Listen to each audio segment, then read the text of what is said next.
نبی پاک صلی اللہ علیہ وسلم کی حدیث ہے مسلم میں طبرانی میں، حضور نے فرمایا آؤ میں تمہیں پچھلے زمانے کے ایک ایماندار نوخیز ولی اللہ کی بات سناؤں۔ پچھلے زمانے حضور نے فرمایا پچھلے زمانے میں ایک بادشاہ جادو کے زور پہ حکومت کرتا تھا۔ جب وہ ایک جادوگر اس نے رکھا ہوا تھا تو جادوگر اس کو جادو بتاتا، وہ جادو کے زور پر حکومت کرتا۔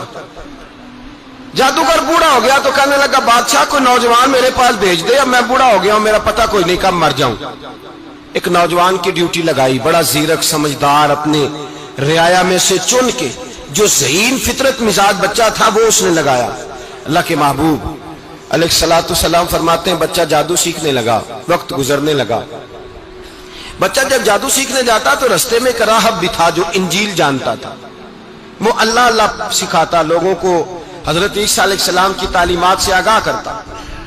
اس نے دیکھا کہ یہاں بھی لوگ اکٹھے ہیں تو وہ بچہ اس راہب کے پاس بھی اٹھنے بیٹھنے لگا۔ اب جب اس کے ساتھ اس کی گفتگو بڑھنے لگی تو اس کو باتوں میں لذت آنے لگی۔ اس نے راہب نے پوچھا کہ تو کون ہے اور کس طرح سے آیا ہے، کیا تیرا معاملہ ہے؟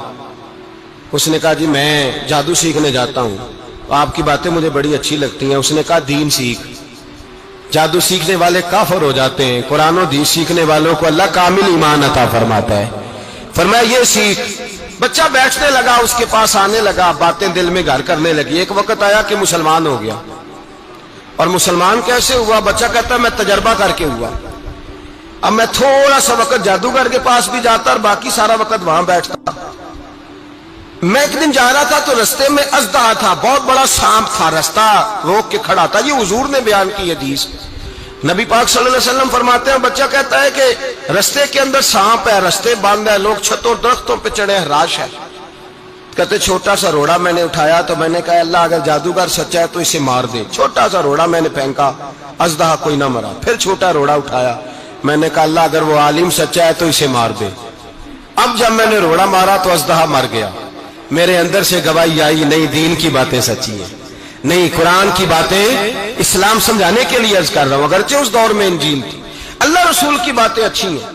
کہتے میں مسلمان ہو گیا، اب میں نے راہب کے پاس ہی رہنا شروع کر دیا، جادوگر کے پاس چھوڑ دیا۔ اس بچے نے آنا، بادشاہ پوچھتا کہاں زیادہ وقت گزارتے ہو تو وہ بات گول کر دیتا۔ وقت تیزی سے بڑھنے لگا، اللہ نے اس نوجوان میں طاقت پیدا کر دی۔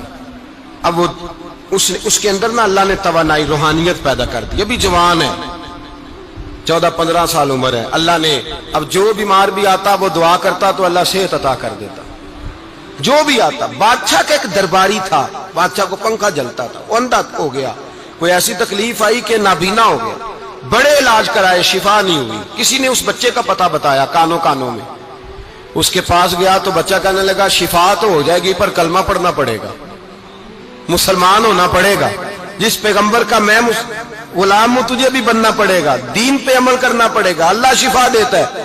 اس نے کہا تو مجھے کلمہ پڑھا، مجھے شفا دے، میں تیار ہوں۔ اس نے کہا شفا تو اللہ دیتا ہے۔ اس نے اللہ تبارک و تعالیٰ کا ذکر کر کے دعا مانگی، یہ مسلم شریف میں حدیث ہے، طبرانی میں موجود ہے۔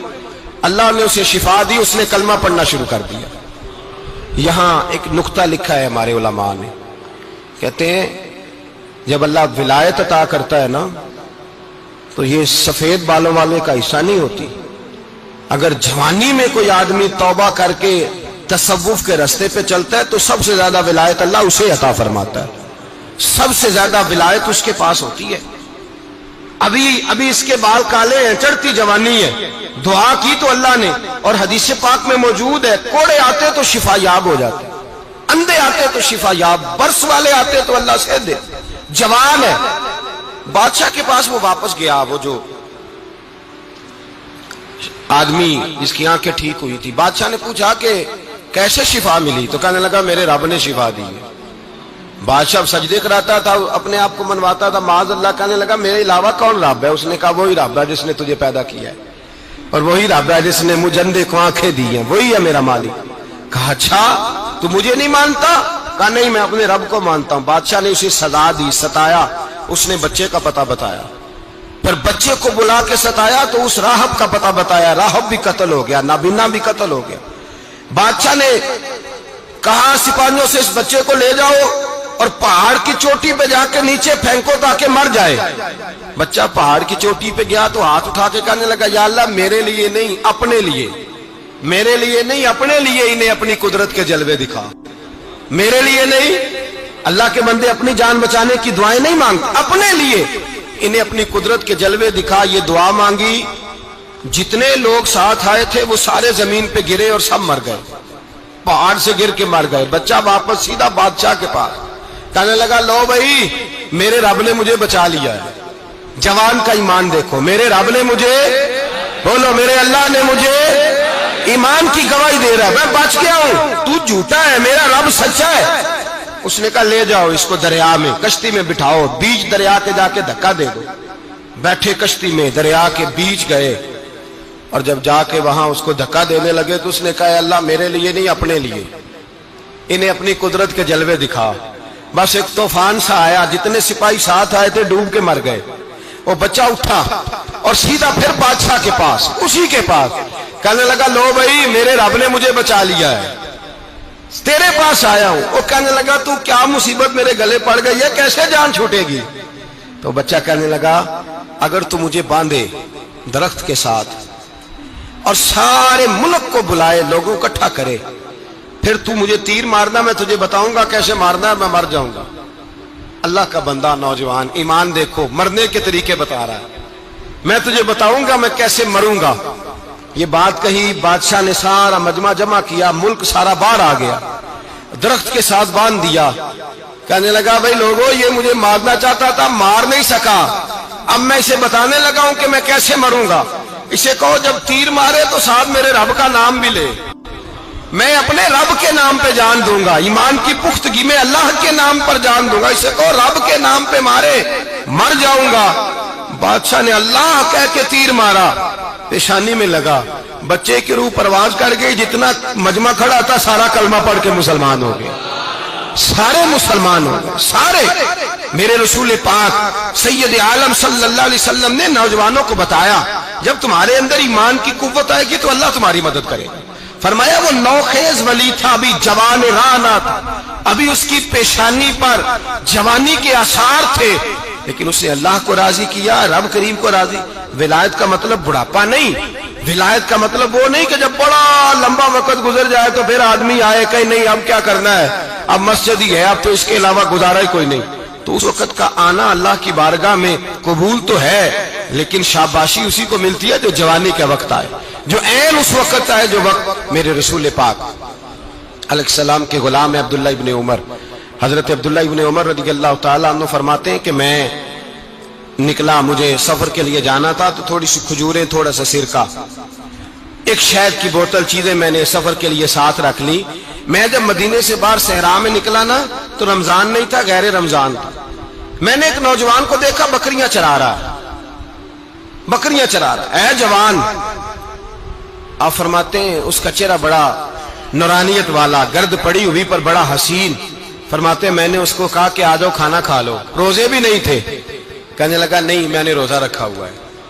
فرماتے ہیں میں نے کہا پتہ کروں کہ نیرا نیک ہی ہے کہ پرہیزگار بھی ہے۔ نیک وہ ہوتا ہے جو نماز پڑھے روزہ رکھے، پرہیزگار وہ ہوتا ہے جو گناہ سے بچے، وہ پرہیزگار ہوتا ہے۔ کہا پتہ کروں پرہیزگار بھی ہے کہ نہیں؟ کہتے میں قریب گیا تو میں نے جا کے اس کو کہا بھائی تیری بکریاں بڑی پیاری ہیں، میرا دل کرتا ہے ایک بکری مجھے دے دو۔ کہتے وہ جوان، غربت بھی، پریشانی بھی، پر دامان توکل کی یہ خوبی ہے کہ اس پر پیبند لگے ہوتے ہیں، دھبے نہیں ہوتے، غربت ہے۔ کہا جناب ایک بکری دے دو۔ آنے لگا جناب بکریاں میری نہیں، بکریوں کا مالک کوئی اور ہے۔ کہتے میں نے آزمانے کے لیے کہا کہ بکریوں کے مالک کو کہنا ایک بکری بھیڑیا لے گیا ہے، کہہ دینا بھیڑیا لے گیا ہے۔ تو کہتے اس نے میری طرف دیکھا، گرد سے اس کے بال اٹے ہوئے، آنکھوں میں روشنی، چہرے پہ اطمینان، لب و لہجے میں ایمان کی طاقت، نوجوان۔ کہنے لگا حضور بکریوں کے مالک کو تو کہہ دوں گا بھیڑیا لے گیا ہے، جب عرش کا مالک پوچھے گا تو کیا جواب دوں گا، اللہ کو کیا جواب دوں گا؟ کہتے ہیں میں کانپنے لگا، اس کی بات سن کے واپس آیا، جو کام نکلا تھا وہ چھوڑا، واپس لوٹ آیا۔ میں نے پتہ کیا کس کا غلام ہے، پتہ چلا فلاں آدمی کا ہے۔ کہتے میں نے پہلے غلام خریدا، پھر پتہ کیا تیرے پاس بکریاں کتنی ہیں؟ اس نے کہا 400۔ کہتے میں نے مالک سے ساری بکریاں خریدی، پھر غلام کو بلایا، پھر وہ بکریاں تحفے میں دی، تحفے میں۔ کہنے لگا حضور یہ سارا کچھ مجھے کیسے ملا؟ میں نے کہا تیرا ایمان بڑا پختہ تھا تو میرے رب نے تجھے انعام عطا فرمایا ہے۔